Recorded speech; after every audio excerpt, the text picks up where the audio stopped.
Good afternoon, everyone. It's Saturday, and you know what that means. Coming to you from the home of First Transport Conglomerate, Aberdeen City. I'm running out of things to say where I'm from here. I might just say Aberdeen in future. My name is Steve Smith, and this is the review of last night's AEW Rampage. That is for the 22nd of October, not August. 2021. 22nd of August is my own birthday. I got total Freudian slip there. But I digress. Last night's show was taped in Miami, Florida, and it was quite a good show. I enjoyed it, But we're going to get to that as we go along. So, housekeeping. If you've not subscribed to the channel yet, give it a subscribe. Like the videos, leave a comment, tell me what you think about last night's show or any other show, or just anything. What's on your mind? Tell me. Get it out of your system. I upload videos every week. On this channel, it's mainly AEW Rampage and sometimes some other stuff. I'm working on some other projects just now. I've got a bit behind on what I was planning, but I've got the Slap Viking video is coming, Slap Mountain. If you've not seen Slap Mountain, go and watch it.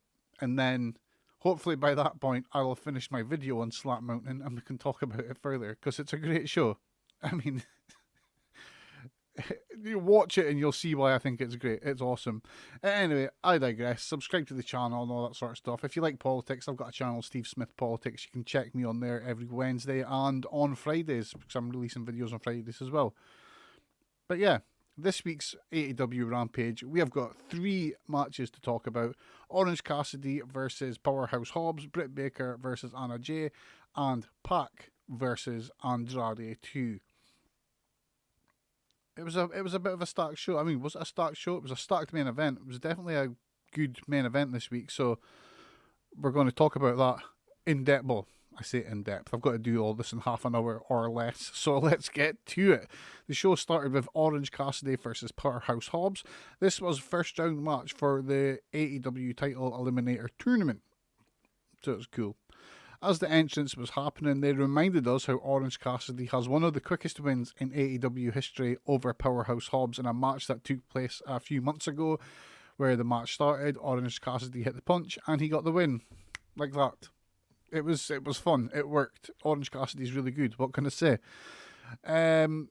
During the match, Matt Hardy was at ringside. He never got involved in the match. He just seemed like he was there to laugh at the pain which was being endured by Orange Cassidy in the match. A nice touch. Why not?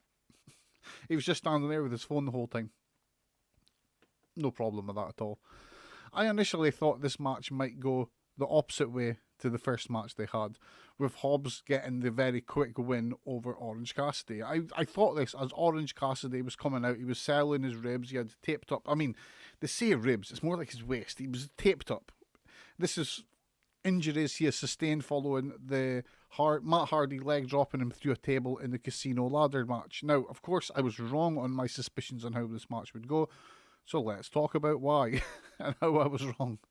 The match started with Orange Cassidy trying to lure Hobbs in for the big punch, basically. He did the whole pockets thing, then did the duck roll, tried to hit the move, but he couldn't do it.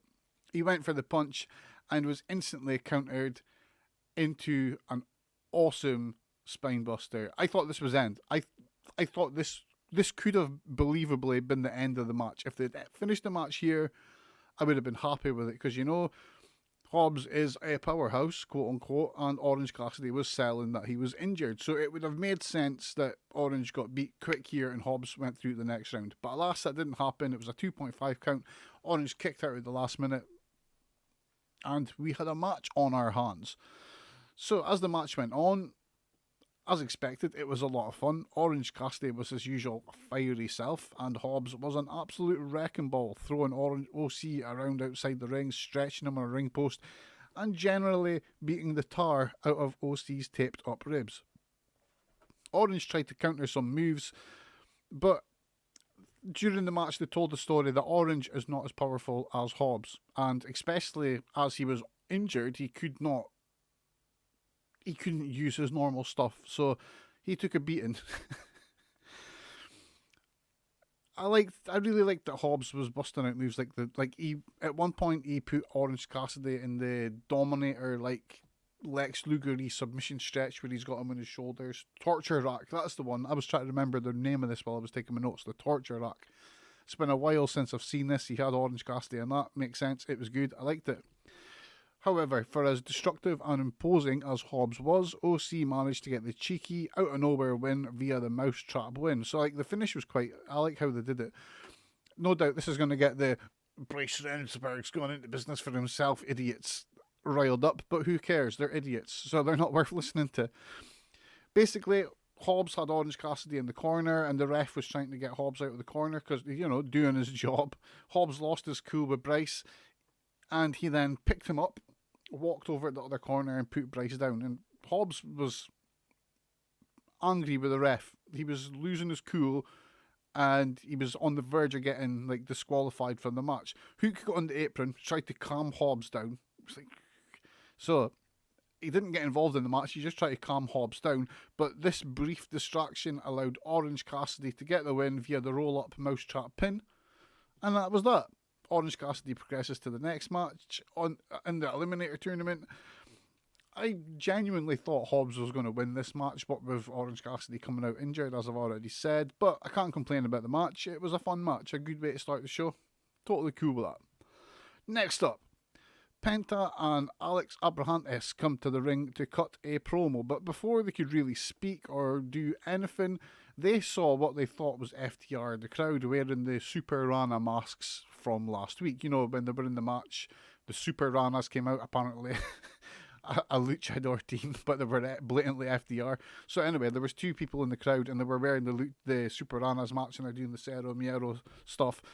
I mean, it was obviously not FTR to us fans at home, because you could see the guys had no muscles on their arms. They were not FTR, but whatever, it's a story and it works. They were in the ring and they thought it was FTR, so yeah, that's that. Anyway, the two of them, Alex and Penta, went down to the fans and they're like, yeah, you're FTR, and they pulled the masks off, only to see that it was not FTR, which we suspected before. But before they could do anything else, they were jumped from behind and beaten down by the actual FTR, who were joined by Tully, as you would expect. This brief segment ended with PAC making the save. I mean, it was a late save. Everyone was already beaten up, but regardless, he made the save before they could get more beaten up, sticking up for his Death Triangle brethren. It looks like Penta and Phoenix losing the AAA titles to FTR is only the start of this program, and we're working towards a match with FTR versus Penta and Phoenix for the AEW tag titles. Which makes sense, I guess. Keeping the feud hot. There's more to this feud than the AAA tag titles. Penta and Phoenix are the AEW tag champions. They have the gold, and FTR want that. It makes sense. It makes a lot of sense. And I mean, this is a feud that they could play out both in AEW and down in AAA, because FTR have got the AAA tag titles now, and I would imagine that Penta and Phoenix would want them back at some point. Next up, it was Anna Jay versus Britt Baker, DMD, with Rebel and Jamie Hayter at ringside. So this was described as a grudge match by commentary.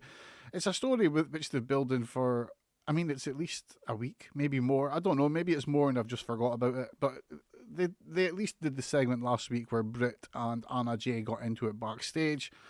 So it's not a random match. There is at least a bit of story going into this. Not a lot, but a little bit, enough. Britt was obviously the star here. In terms of experience, right? In terms of in-ring experience, she's not that much more experienced than Anna Jay at this point. They're both still kind of new in the game. Britt Baker is just one of those naturals which you see at the wrestling school and you're like, God damn. how can they be so good so fast? But that is that. At this point, she's a whole lot better in almost every way in-ring and presentation-wise than Anna Jay is. But it's people learn at different speeds, people develop at different speeds. And I say that, but Anna Jay is coming through and she is getting a lot better, especially after such a long time off with an injury at the start of her career. So I really enjoyed the first 5 minutes of this match. It was a lot of fun. It was very competitive. It felt competitive. It felt like both people were trying to win the match. Both women went for their finishes early on, and the match developed into a nicely paced affair, which the crowd were very much into, which is always a good thing. Now, the finish of the match, I wouldn't say it was bad, but it definitely fell into the more shonky end of things, It wasn't bad, well, but it wasn't good. It was, It started with Britt going for lockjaw, and Anna turned it around and locked Britt into like a sit down version of the Queenslayer submission, otherwise known as a sleeper hold. Now, this is not bad in itself, but they had done this almost in the centre of the ring. So Britt had no way of reaching the ropes at all because they were both sat down on their butts with Anna behind Britt. So they couldn't move. Like they couldn't get to the ring for a rope break or anything like that. So I don't know if this is what they meant to do and this was just part of their thinking in the match, or if they had just got into this situation too far from the ropes, because this was not the end of the match and this had to get broken up somehow. Now, this led to both women standing up, right? Whilst in the sleeper hold, like psychology wise, why would Anna Jay stand Britt Baker up whilst in the sleeper hold? She had her down. She had her in a position where she couldn't reach the ropes or escape the submission. Why did she not lock it in tighter? But that's not what, like, obviously it wasn't in the end of the match, so they couldn't do that. Anna Jay wasn't going to win this match. They couldn't do that. So what happened is they, like, stood up. Like, so Britt could then get the rope break. Now, this is what I say about Shonky. I don't know, like, it didn't make a lot of sense, Whilst they were standing up, Jamie Hayter got on the apron to distract Anna Jay. And then Britt dropped down and went for a roll-up, but for two. It was just like, I don't really understand it. It didn't really make a whole lot of sense in terms of someone trying to beat the other person. Why would you stand up? I don't know if that was an off-the-cuff sort of spot to try and get themselves back into position or what, but it is what it is. I wasn't a big fan of that. Somewhere in this sequence as well, there was a failed attempt to do the Bret Hart style push off the corner, the turnbuckle sleeper counter, where someone's got you in a sleeper, so the person that's in the sleeper runs up the turnbuckles, does a backflip, and ends up on their front, pinning the person.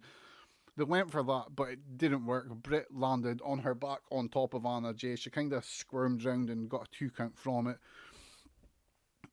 Shonky.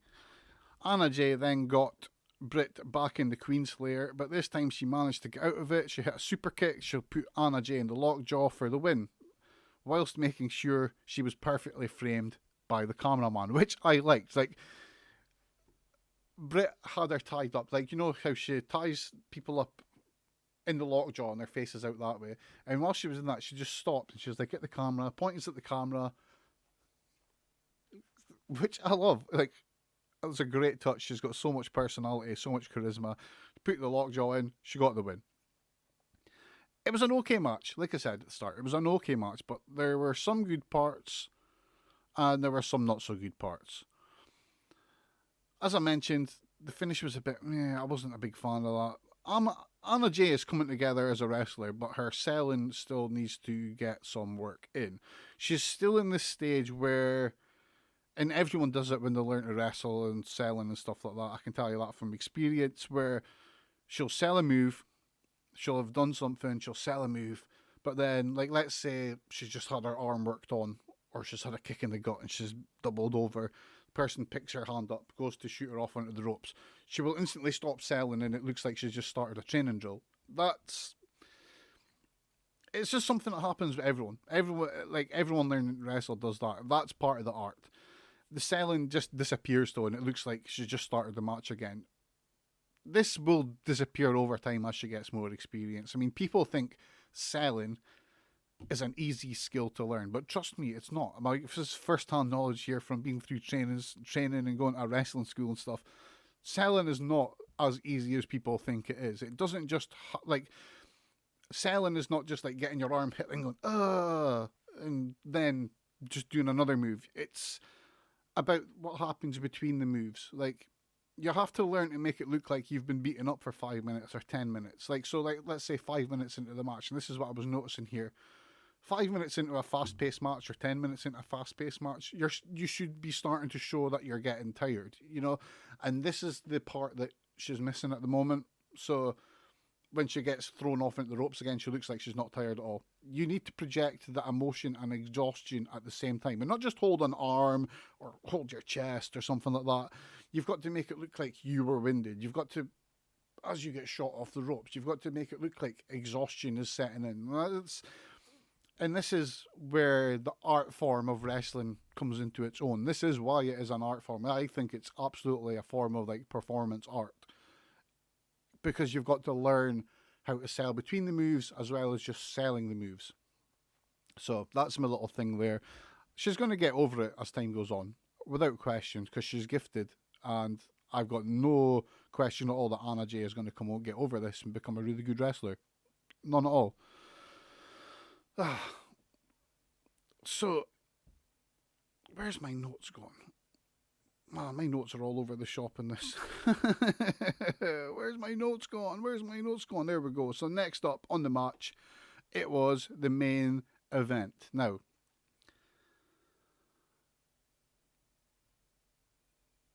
oh wait, we've got stuff coming. Sorry, I've just like spaced out on my notes.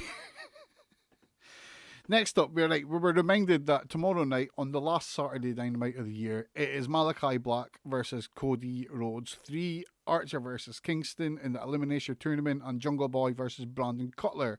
We are also told that we're going to get some of the first round. We're going to get the first of the first round match for the TBS title tournament, which will be Penelope Ford versus Ruby Soho. Now, let's hope Penelope has a better match than that stinker last week, because that wasn't a very good match.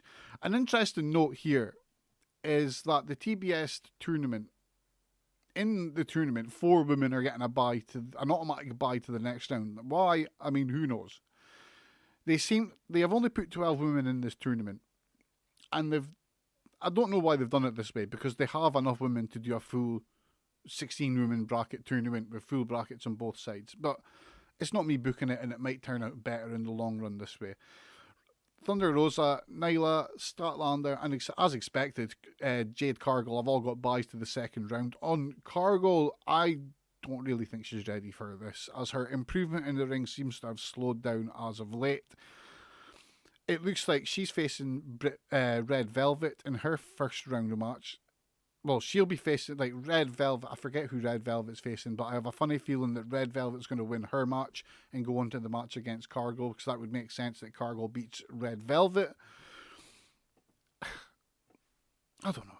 They don't lack the people. I think they could have easily did full brackets, but regardless, we're going to be seeing these matches soon. Now, looking at the brackets, with the way it's all structured, my guess is that the final will be Thunder Rosa versus Ruby Soho, which will be a quality match if it does happen.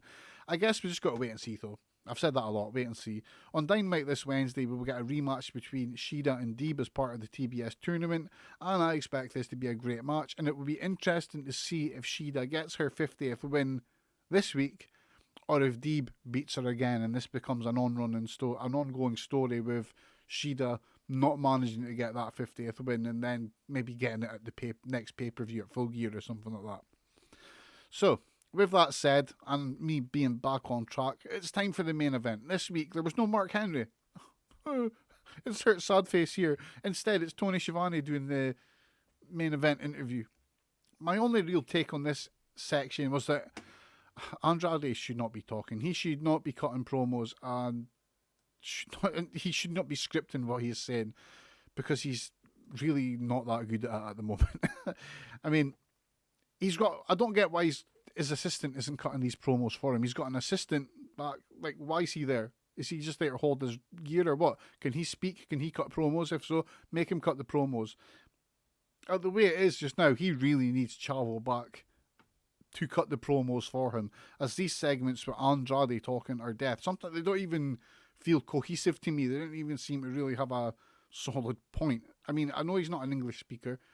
A native English speaker, should I say. But someone could be helping him. Someone could be saying, like, say this. Making his things better. I feel bad saying that, because in-ring, he is fantastic. Andrade is such a good worker, but his mic work at the moment, in general, while he's been at AEW, has not been good. And it could be good, you know? Also, the skull mask. I feel like I'm missing some symbolism here. I don't really understand why he comes out with this, he carries this leather skull mask around and only wears it when he's standing on the stage. I don't really get it. I don't know if that's a mask he used to wear or what, but I digress. Now, on the other side, PAC cut an amazing promo. I love PAC's work both in the ring, on the mic. He is a special sort of worker. The guy's awesome. Now, quick rant here, by the way. I hate the way people in America call PAC POC.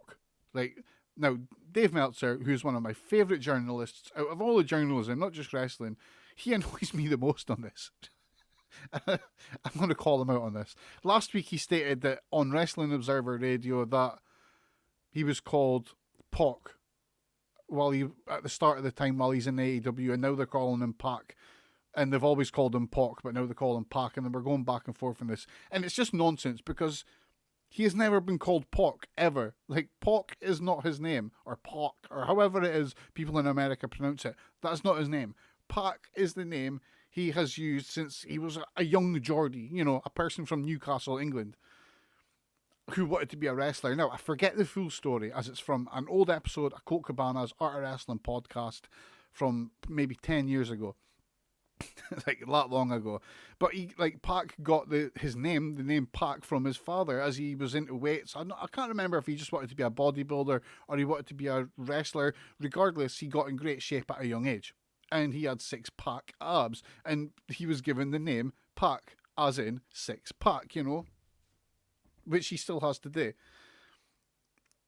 That's where the name came from. It's literally PAC as in 6-pack. It's a really cool name, The fact is, in the UK, we would never, ever, ever, ever, ever pronounce PAC, whether it's spelt with just a C or a CK, as POC, for the simple reason the word has an A in it and not an O. Like, people don't talk like that in the UK. English doesn't work like this in the UK. The only people who have ever mispronounced his name are people in America. Now, I'm glad that AEW and Excalibur go out of their way to pronounce this correctly, because it's PAC. But Dave, my man, you're wrong on this. He has never been called POC. It's always been called PAC. This is a rant that's been building up in me for a while, and I had to get this out of my system. So I'm glad I've said this. It's PAC, not POC. PAC, not POC. Let's remember this. PAC, not POC. People don't say POC in the UK. He's from the UK, hence his name is PAC. It's always been PAC. It's never been POC. Period. Now, this match was great. Getting to the match. Getting back on topic. This match was great. Was it as good as the first one? Well, I don't know. To be honest, I would say these matches are about even, although I loved PAC. I loved the way PAC was working in this match. He was the clear-cut babyface, albeit a babyface who loves a mean babyface, a bastard of a babyface. I mean, it's wrestling and that's what you're meant to be doing. So he is a classic example of how you don't need to smile, clap, point to the fans as a babyface. You just need to be a protagonist who wants to win the match. Now, PAC's ring psychology, especially in this match, was just brilliant. Really, the match itself, in structure and psychology, was just textbook. There was nothing really out of the ordinary in the structure of this match. It was just done in the best possible way. It was like a lesson in how wrestling matches can be structured using the more traditional style, but how it can still be absolutely modern and look so good. Like, the first few minutes of this match, for instance, were just all shine. They were just PAC shining like a babyface, like you would get in a standard match structure. But never did he have to sacrifice his character to play this babyface. I love this. The more I speak about it, the more I realise how good I think this match actually was. It might have been better than the first match. The match developed into some glorious violence. Some of the bumps these men took were insane. Andrade took some of the more creative bumps I've ever seen in wrestling, period. The most notable of these was a hurricanrana. Him and PAC were on the outside of the ring. Andrade got hurricanranaed into a chair. The bump he took off it was just brilliant. Like, it was safe, but it looked brilliant. It was safe, but it looked savage. There was also another bump where he got, so Andrade was standing in the ring next to the ropes. PAC did the outside in cutter maneuver, and the way Andrade took the bump, He took the bump, then flipped all the way over to a point where he was sitting on his arse in front of Pac. Like, it blew my mind. It was awesome. Andrade is a really special worker. Like, the first few matches he had in AEW were a bit meh, but matches like this and like some of the takeover matches he had in NXT are just like some of the best matches I've seen. He's so good at times. Some of my favourite spots in this match were big inside-out dive sort of things. Andrade hit the twisting tornado to the outside. And like before, like in the last match I reviewed where it was PAC versus Andrade, he did the delay spin sort of thing, and it just looks so cool. I mean, how he did this the first time baffled me. I just did not understand how he did it. This time, I kind of seen how he did it. He leaves an arm he leaves a hand on the rope till the very last second and uses that to post off the rope. It's just so cool. So cool how he does it. PAC hit this huge moonsault to the outside from the top rope, which looked, again, fantastic. And I was away to say it was moves. It's not the favourite. One of the other big spots that they did was this DDT to the PAC. Got hit with a DDT to the ring apron by Andrade, and this looked so savage. But whilst it looked savage, you could see on the replay that it looked super safe. It was really, really cool stuff. Now, the move of the match for me, I thought this was the end of the match.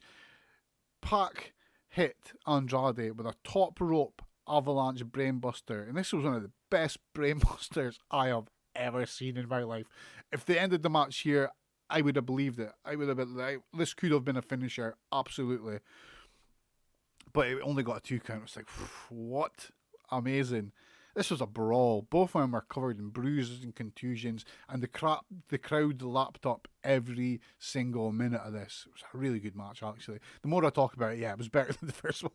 Absolutely. The finish to the match came, and PAC managed to lock Andrade in a roll-up of sorts for the win. But as soon as the match ended, the lights in the arena went out. I was like, oh, what's happening here? When they come back on, Malachi was standing in the ring, as you can see in the thumbnail for this video. When he came in the ring, I was like, what's happening here? Is he a way to take out both guys? But no, he spat mist in PAC's face, and it looks like Andrade and Malachi are friends, or they're allied in some sort of way, which, to be honest, is a wise move. Keep Andrade and Malachi as the same team. I guess Andrade likes skulls, so does Malachi. It's a fit. Now, this was not the end, though. This led to Arn Anderson coming out onto the stage. I was like, okay, what's going on here? He pointed his hand at Malachi like this and went bang. I was like, oh, nice. As soon as he went bang, though, Cody appeared from behind him, started beating up Andre and Malachi. Andrade got out of the ring. Cody starts beating up Malachi. He got a chair. He went to hit Malachi, but he made a run. The crowd were so hot for Cody, by the way. There was no boos. There was no people turning on Cody here. People loved it. This was such a good end to the show. And it's such a good, I love how AEW does this, right? If they've got a match coming up, they will lead into it in this sort of subtle way with a little main event angle. There's not like a half an hour beatdown. There's not like a 10-minute long promo. It's just nice and simple. Cody comes out full of fire, makes the save, shows that he's ready to beat up Malachi, and we're there. So on Dynamite, I wasn't too enamored about Cody versus Malachi 3 on Dynamite, but no, I'm sold. I want to see it. I want to see Cody beat his ass up. Although it will be interesting to see if Cody's can get a good face reaction against Malachi, because people love Malachi Black. People love the House of Black gimmick. They want to be a part of the House of Black. So it's going to be interesting to see how this plays out. And that was Rampage. If you've watched the review, if you watched Rampage, tell me what you thought about the show in the comments. Did I miss something? Is there something I should have mentioned? Should I have got more sleep so I'm not tripping over my words? Tell me in the comments. Saturdays are hard. It's hard to be fully rested on a Saturday. So I'll be back on Thursday with the next Dynamite review. I don't do the Saturday Dynamite episodes, as Sunday is a really terrible day for me to review stuff. I hope that Dynamite moving to TBS in January will end these preempted Saturday shows once and for all, because I'm not a big fan of them. Mainly because I don't like reviewing them. I hate reviewing stuff on a Sunday. I don't know what it is. I like a day of rest, you know. So yeah, I'll be back on Thursday with that. if UK politics is your thing, which I know it's not much people's thing, then join me on Wednesday on my political channel. You can find the link in the description for this video. I'll be doing Prime Minister's Questions live on Wednesday dinner time, and on Friday I'll have another political opinion video released. But for me, Steve Smith, thanks for watching. Have a great weekend, and I'll see you all later. Bye.